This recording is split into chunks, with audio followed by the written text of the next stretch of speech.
everyone, welcome back into this channel, and in this video I will let you show you the way how you can change the background of your photo only with Photoshop but in mobile version.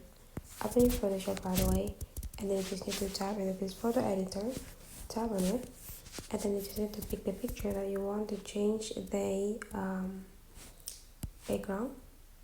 And then next you just need to go take a look on this bottom side and swipe it into the left side until you find a combine, and tap into combine, and the next thing you need to do is just go tap replace background.